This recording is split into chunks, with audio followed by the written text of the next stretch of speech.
On the sidelines of that summit, German Chancellor Angela Merkel and African leaders are set to discuss how to reduce the poverty and conflict driving the mass influx of migrants to Europe. The idea is to team up African nations willing to reform with private investors who would bring business and jobs to the countries. Merkel is hosting the initiative as part of Germany's presidency of the G20, set to meet in Hamburg in a month's time. African leaders from Egypt, Ghana, Cote d'Ivoire, Mali, Niger, Rwanda, Senegal and Tunisia have been invited to participate. Another high-level forum is taking place in Fuzhou in China's Fujian province. More than 400 participants from BRICS nations and other developing countries are in attendance. Alongside think tanks and civil society organizations, they are seeking to boost cooperation ahead of the BRICS summit scheduled for September. CGTN's Zheng Yibing reports. A step forward from the first 10 years to the next. BRICS countries are seeking to upgrade their cooperation, and a series of forums and exchanges are scheduled this year, including this one being held in Southeast China's Fuzhou. At the opening ceremony, Liu Yingshan, a senior CPC official, praised the role the BRICS plays.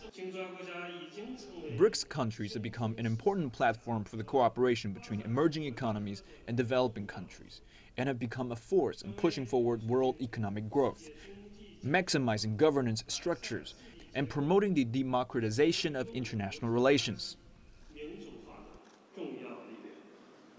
The BRICS witnessed great change in the past decade, and now is ready for even more.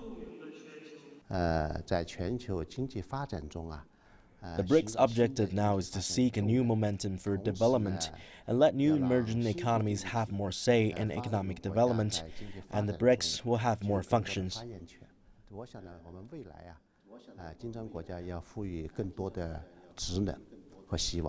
The cooperation of the BRICS has been expanding from business and trade to far greater areas, including exchanges between political parties. Many of the countries that came here today, many of those particular political parties from countries had the same views, that we needed to work together along those lines. But more importantly, is to share ideas with civil society. You have to influence civil society in a positive way, and they must influence governing parties in a positive way. But there has also been concern in recent years. As the world continues to witness a sluggish global economy, different voices are emerging about the BRICS bloc.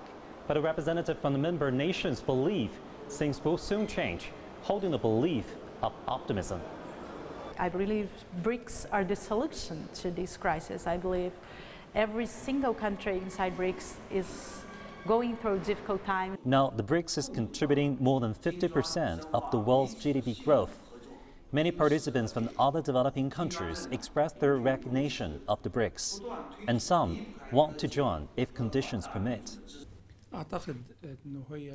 Their goal is to realize the common development of human beings and the diversification of their culture, and a unified humanitarianism. This was echoed by other participants. Whatever it is, a platform or a framework, openness is an important guarantee for its vitality, and only such a feature would make it last long in the international community. Experts say the BRICS should open its mind and have new channels to increase dialogues, not only in putting various parties together, but also in having more voices from within and outside. Zheng Yibing, CGTN, Fuzhou, Fujian Province.